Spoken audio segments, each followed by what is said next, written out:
기도 가운데에 많은 유익이 있을 것입니다. 오늘 보니 한나의 기도다라고 그렇게 이야기하고 있는데요. 그런데 기도의 여러 유익 가운데 한 가지는 무엇이냐면은 기도하는 자의 관점이나 생각이 바뀐다라고 하는 것이죠.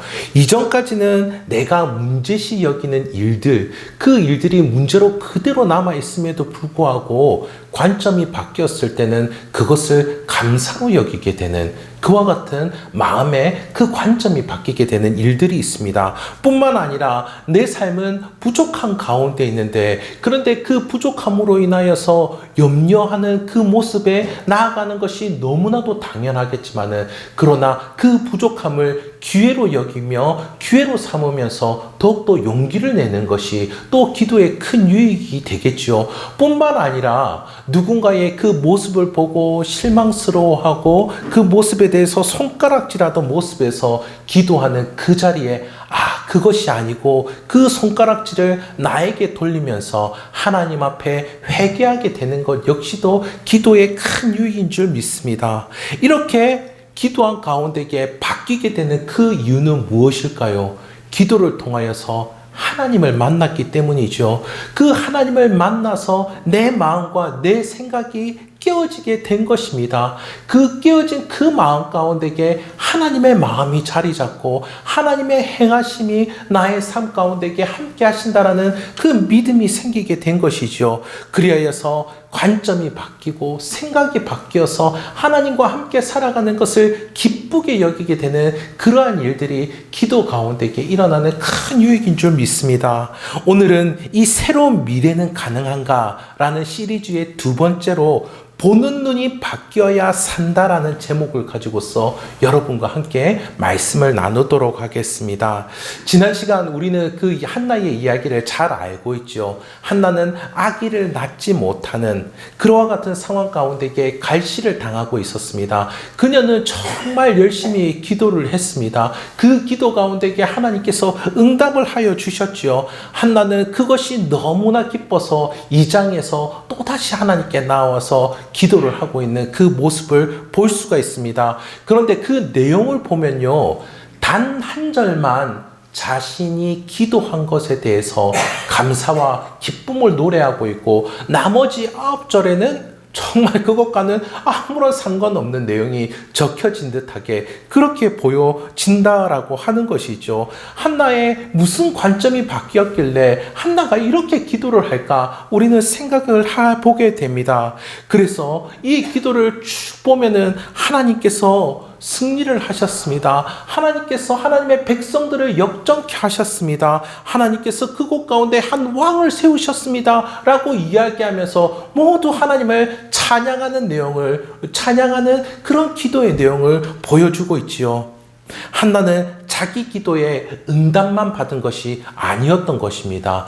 그녀는 기도하면서 응답을 선물로 받은 것이 아니고요, 하나님을 만나고 하나님을 더욱더 알게 된 보다 더 큰 은혜를 경험하게 된 것이죠. 그리고 하나님께서 이 세상을 어떻게 다스릴지에 대한 그 안목을 가지고 그녀는 더욱더 기대를 하며 하나님을 찬송하는 모습을 볼 수 있습니다. 그런데 이와 같은 기도는 비단 한나의 기도의 모습에만 볼 수 있는 게 아닙니다. 이 사무엘서의 마지막에 가면요, 사무엘하 22장에서 다윗도 이와 굉장히 유사한 기도를 볼 수 있습니다. 거기서도 하나님을 알게 된 다윗은 하나님께서 승리하십니다. 하나님께서 우리를 다스리실 것입니다. 그래서 우리를 평강케 해주실 것입니다. 우리를 정말 힘있게 해주실 것입니다. 그렇게 노래하는 모습을 우리는 볼 수 있습니다.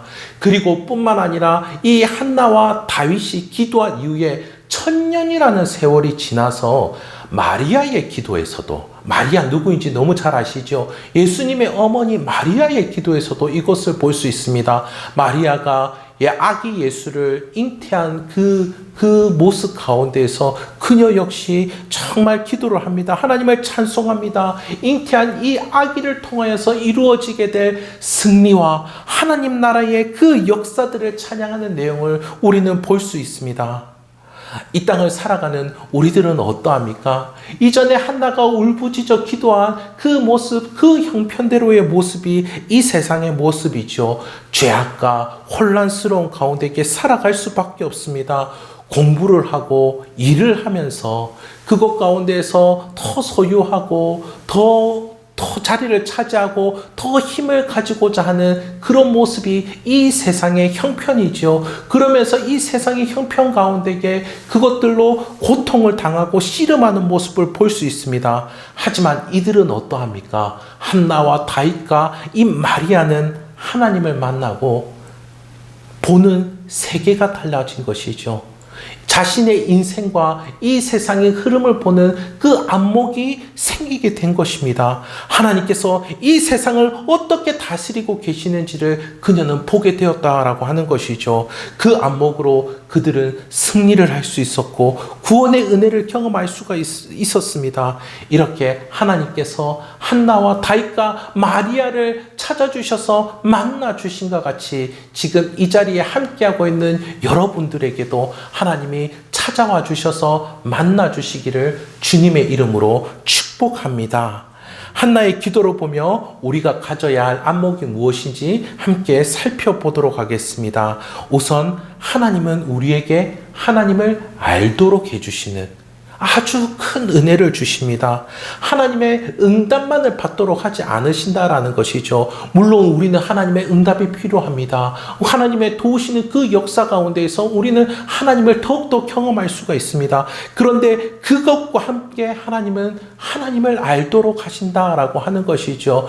우리는 동화 키다리 아저씨 이야기를 잘 알고 있습니다. 저도 이번에 설교 준비하면서 키다리 아저씨 다시 읽었거든요. 대부분 키다리 아저씨 이야기하면은 어떤 사람이 도움을 주는 것만 생각을 합니다. 그리고 일방적으로 그 주디라는 여자애가 편지를 한 것만을 생각하는데요. 그런데 소설을 보니까는 그 이야기를 보니까요. 이미 이 키다리 아저씨가 주디라는 여자애를 알고 있고 계속해서 바라보고 있었다는 것을 알 수 있었습니다. 그리고 주디도 계속해서 그 편지를 적었고요. 그리고 결국에는 두 사람이 만나게 되었고 사랑하는 모습까지 이어지게 되는 것들을 우리는 볼 수가 있습니다. 한나의 기도를 보십시오. 2절과 3절입니다. 여호와와 같이 거룩하신 이가 없으시니 이는 주밖에 다른 이가 없고 우리 하나님 같은 반석도 없으심이니이다. 심히 교만한 말을 다시 하지 말 것이며 오만한 말을 너 입에서 내지 말지어다. 여호와는 지식의 하나님이시라 행동을 달아보시느니라. 한나가 만난 하나님은 어떠한 분이십니까? 이 세상의 흐름과는 구별된 거룩하신 하나님이시다. 그리고 또 요동치는 이 세상 가운데에 흔들리지 않으시는 반석이신 하나님이십니다. 그리고 이 세상 모든 이들의 말과 행동을 달아보시며 그것에 따라 심판하시는 하나님이십니다. 한나는 하나님을 알았기에 이전에 애골복골하던 그 모습에 있던 눈물을 그칠 수가 있었습니다.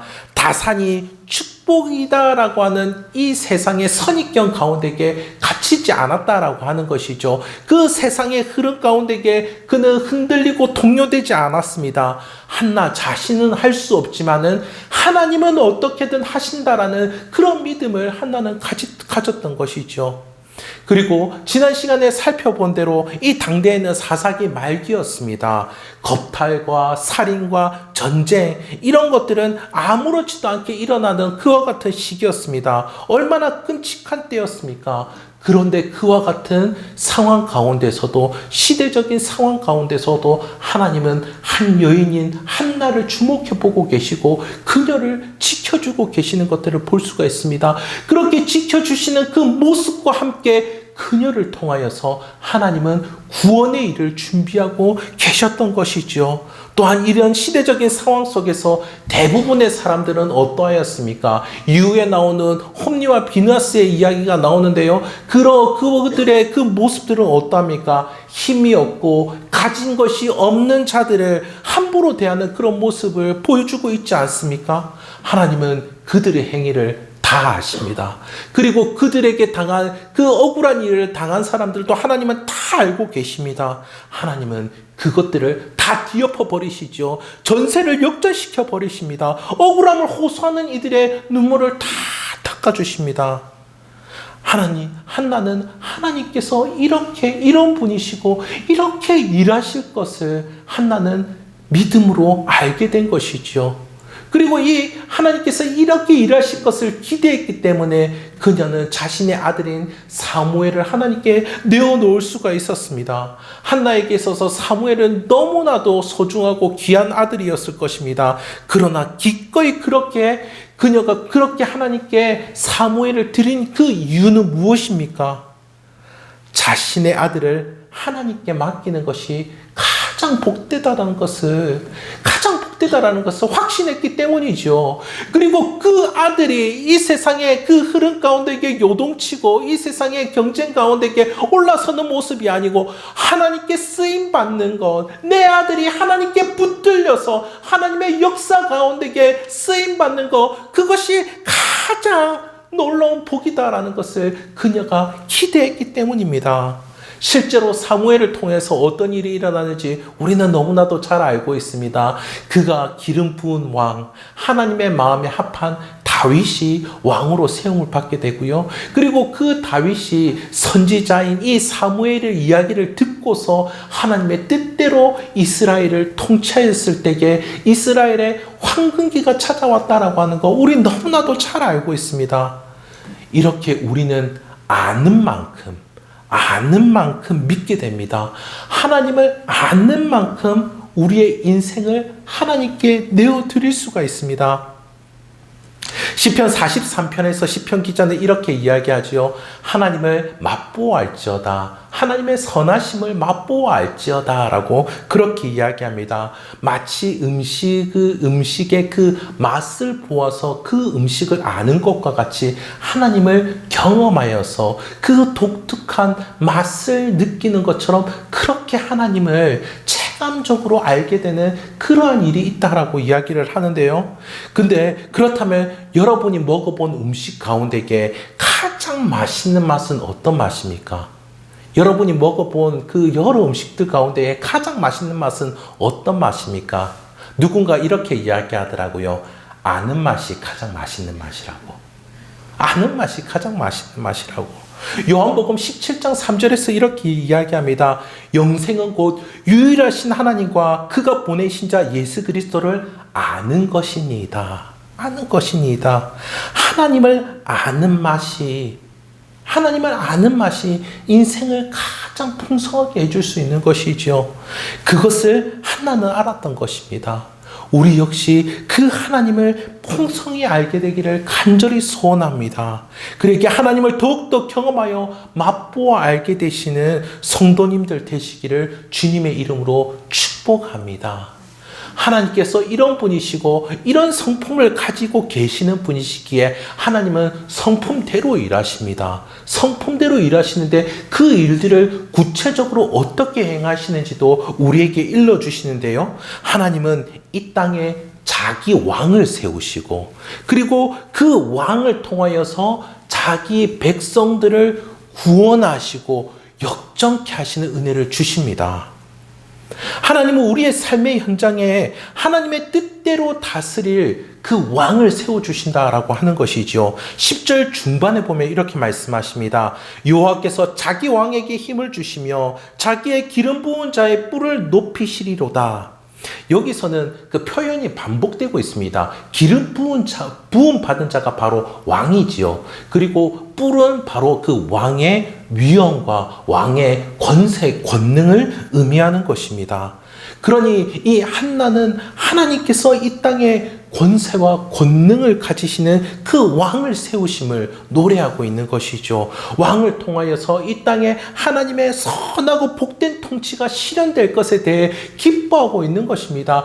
그래서 그 일들에 자기의 아들을 내어놓은 것이죠. 그 왕들을 통하여서 반석 위에 집이 있는 것과 같이 그렇게 평안히 거할 수가 있습니다. 그 왕들을 통하여서 세상과는 구별된 그 거룩한 가운데에 살아갈 수가 있습니다. 있습니다. 그 왕들을 통하여서 이 세상에서 당하는 여러 아픔과 억울함들을 정말 해소되는 그러한 일들을 경험할 수가 있는 것이지요. 너무나도 잘 아시겠지만 이후 다윗 왕의 통치를 통해서 일어나게 된 그 역사들이 모두 이와 같은 역사들입니다. 하나님의 그 선한 통치가 온전히 이루어져서 그 백성들 가운데에 하나님의 평안이 자리 잡게 되는 그 모습을 우리가 볼 수가 있죠. 그때 하나님께서 다윗을 축복해 주십니다. 언약의 말씀을 주시는데요. 사무엘하 7장에 다윗 언약이 나옵니다. 7장 12절에 다윗이 다윗에게 이렇게 말씀하시는데요. 너희 수완이 차서 너의 조상들과 함께 누울 때에 내가 너의 몸에서 날 너의 씨를 너의 뒤에 세워 그의 나라를 견고하게 하리라. 다윗의 몸에서 날 그 씨를 주겠다라고 그렇게 말씀하십니다. 그 씨가 그 씨를 통한 그 나라가 견고하게 설 것이다라고 일러주시죠. 가깝게는 다윗의 아들인 솔로몬일 것입니다. 그런데 이 솔로몬뿐만 아니라 여기서의 이 씨, 태어날 자손은 바로 예수 그리스도를 가리키는데요. 구약 성경에서는 이 자손이다라고 이야기할 때에 그 다음 아들만을 이야기하는 것이 아니고 그 후대의 모든 자손들을 이야기하는 것들을 볼 수 있습니다. 특별히 아브라함의 자손이다라는 그런 표현이 구약 성경에는 굉장히 많이 나오는데요. 아브라함의 자손이다라고 이야기할 때에 그들을 이스라엘 백성을 이야기할 뿐만 아니라 예수 그리스도를 가리킨다라고 하는 것이죠. 그것이 명확하게 드러나는 본문이 바로 신약 성경의 첫 번째 장, 첫 번째 절입니다. 마태복음 1장 1절에서 아브라함과 다윗의 자손 예수 그리스도의 족보가 쭉 펼쳐지고 있죠. 예수 그리스도를 아브라함의 자손이다, 다윗의 자손이다 라고 그렇게 말씀해 주고 있습니다. 그러니 하나님께서는 이 땅을 통치할 완전한 왕으로 예수 그리스도를 우리에게 보내어 주셨습니다.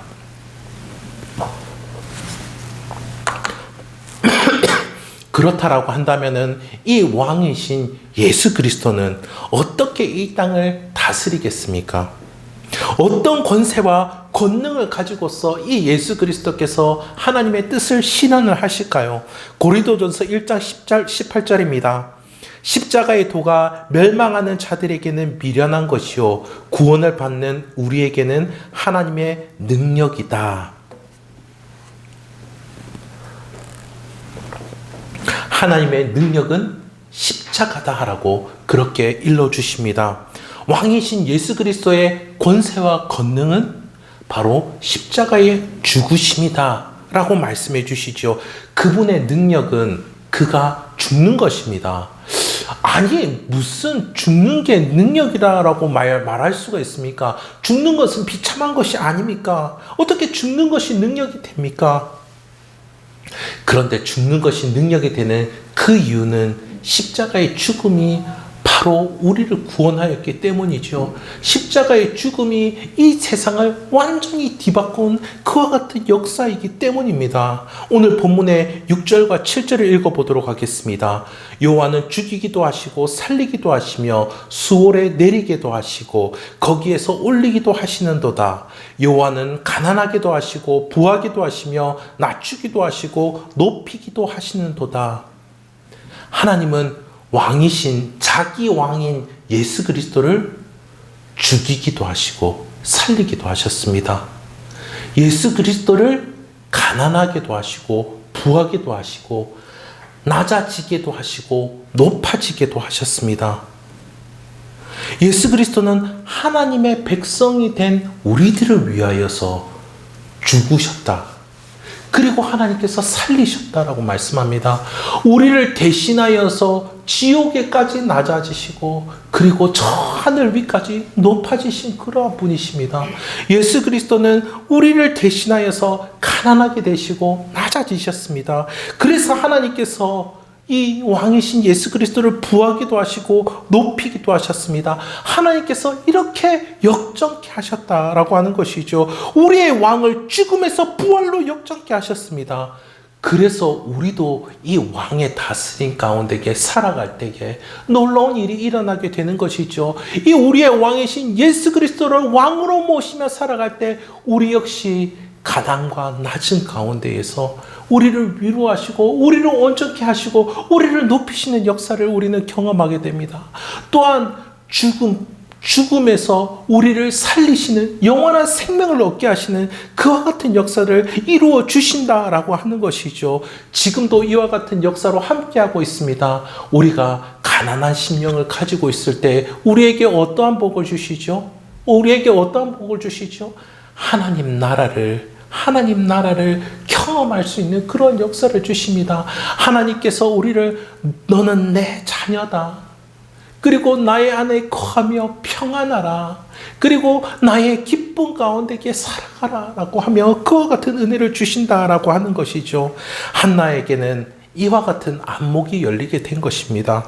하나님께서 주시는 한 왕이 그녀를 위해서 또 이스라엘 백성들을 위해서 죽으시고 다시 사심을 보게 된 것이지요. 우리의 운명을 역전시킬 이 위대한 왕을 우리 역시 믿음의 눈으로 볼 수 있게 되기를 간절히 소원합니다.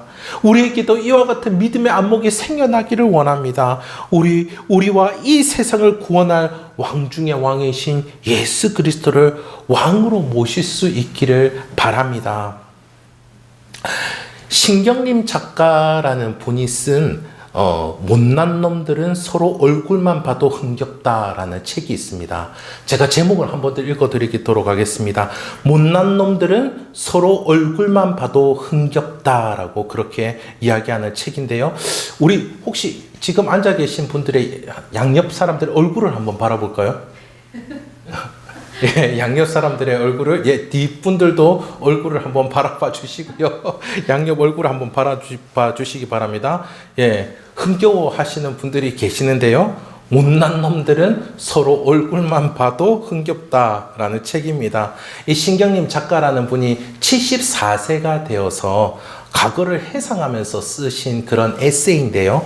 1960년대, 70년대에 자신과 함께 활동했던 작가들을 기억하며 이 책의 제목을 붙였다고 합니다. 그 당시의 시인들, 작가들의 특징을 이렇게 쭉 열거했는데요. 취직은 뒷전으로 하고 문인들과 어울리며 술 실컷 얻어먹으려 다녔던 천상병 시인. 와, 우리는 천상병 시인이 정말 아름다운 시를 쓴 걸로 기억하고 있는데 그분이 이러셨대요. 그리고 만났다 하면 바둑, 술, 친구 이야기만 하는 신동문 시인, 작품을 놓고 호평을 계속 하다가 호평도 하는 한남철 작가, 병석에 누워있는 김관식 시인을 찾아간 서정주 시인. 지금 이분들의 글들은 모두 다 교과서에 실려있는 굉장히 유명한 작품들이 너무나도 많습니다.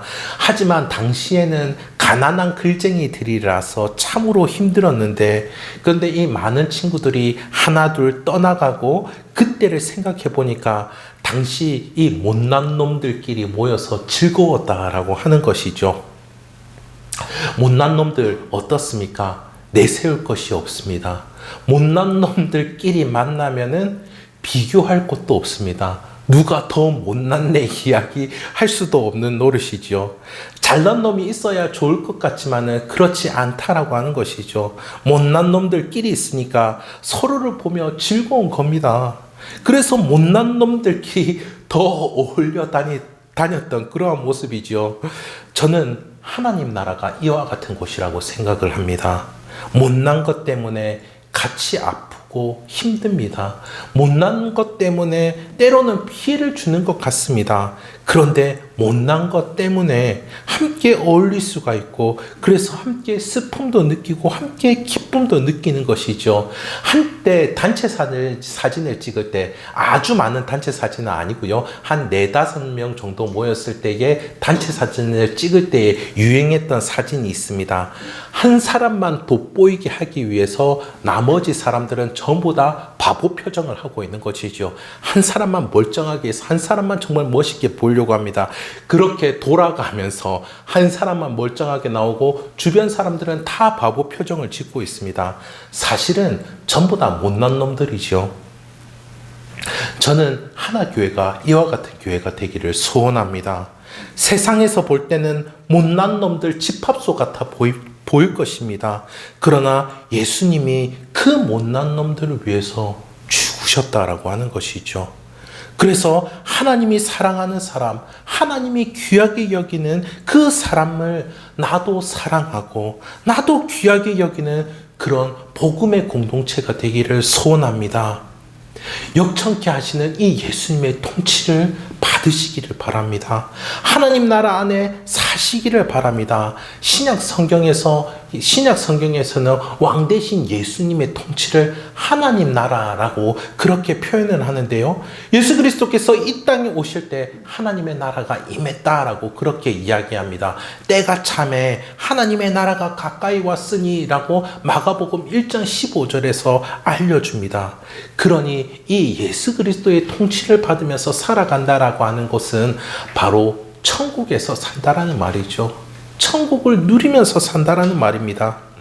이전에 이랜드 사목을 하셨던 방성기 목사님이 한 책에서 이런 이야기들을 하시더라고요. 수많은 그리스도인의 삶이 왜 변치 않는 것일까? 왜 변하지 않는 것일까? 왜 세상 사람들과 똑같을까 하는 이런 질문을 하시더라고요. 복음도 듣고 그리고 믿는다라고 이야기를 하는데 왜 여전히 생활하는 것은 세상 사람들과 별반 다를 바가 없는 것일까라고 물었습니다. 목사님은 그러면서 말씀을 하실 때 복음을 제시할 때 하나님 나라의 관점을 반드시 전달해 줄 것을 권면하시는 그러한 이야기들을 들었습니다. 믿고 신앙생활 하는 것만으로 끝내지 아니하고 소속이 이 세상 나라에서 하나님 나라로 옮겨졌음을 분명하게 확인시켜 줘야 된다라고 그렇게 이야기를 하시더라고요. 그래서 소속이 다르기 때문에 이 세상 나라 사람처럼 살지 아니하고 하나님 나라의 백성답게 사는 모습으로 변화될 것이다 라고 그렇게 일러줍니다. 혹시 힘과 부와 지위를 가진 그런 분들이 부러우신지요? 그래서 그들처럼 다툼과 경쟁을 통하여서 그 자리에 오르고 싶으신지요? 이런 것들은 세상의 방식입니다. 우리 하나님은 우리에게 힘과 부와 지혜와 지위 그 이상의 것들도 하나님께서 우리에게 은혜로 부어주실 줄 믿습니다. 하지만은 세상과는 다른 방식으로 우리는 그것들을 얻게 될 것입니다. 예수 그리스도를 따라 낮아지고 나의 아집을 꺾고 못난 놈들과 함께하는 그곳에 하나님의 나라가 임하게 될 줄 믿습니다. 말씀을 맺도록 하겠습니다. 예수 그리스도를 왕으로 모시기 바랍니다. 그래서 나의 못남을 인정하는 그와 같은 가난한 마음을 주시고 나의 못남을 끼리끼리 어울릴 구실로 삼는 우리 성도님들 되시기를 간절히 소원합니다. 그리스도 안에 일어난 죽음과 부활의 역전이 우리의 삶 가운데, 우리 교회 가운데에 일어나게 되기를 소원합니다. 그래서 한나와 같이 우리를 새롭게 하시며 구원하실 하나님을 찬양하게 되시기를 주님의 이름으로 축원합니다. 우리 하나님께서 용납하시고 우리 하나님께서 받아주시고 우리 하나님께서 온전케 하시는 하나님 아버지 그 손길 가운데 있사오니 하나님 아버지 우리도 우리 지체들을 향하여서 함께하는 이들을 향하여서 하나님 아버지 손을 내밀며 미소를 지으며 안아주며 하나님 아버지 물질로 공개하며 하나님 아버지 그들을 부으며 함께하는 그러한 역사들로 하나님 아버지 천국을 경험하는 우리들이 되게 하여 주시옵소서. 사랑과 은혜가 많으신 하나님 참으로 감사드립니다.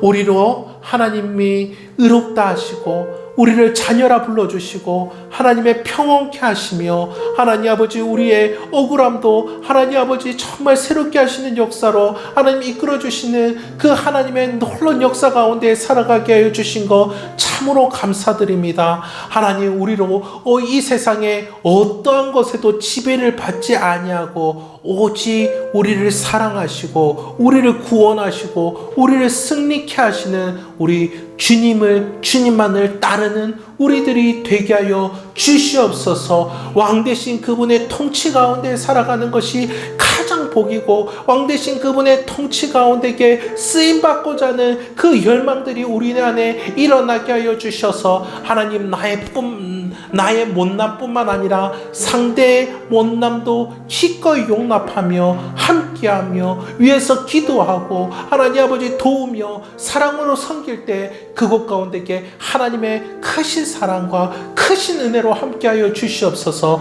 언제나 함께하여 주실 것을 믿습니다. 귀하신 예수 그리스도 이름으로 기도드립니다. 지금은 우리 구주 예수 그리스도의 은혜와 하나님 아버지의 극진하신 살아가심과 성령의 감화감동 교통하시는 역사가 하나님 나라 안에 살아가는 그 우리들의 그 머리 위에와 하나님 아버지 우리들의 그 가정과 가산 위에와 우리 자녀들 위에 지금으로부터 영원까지 함께 있을지어다. 아멘.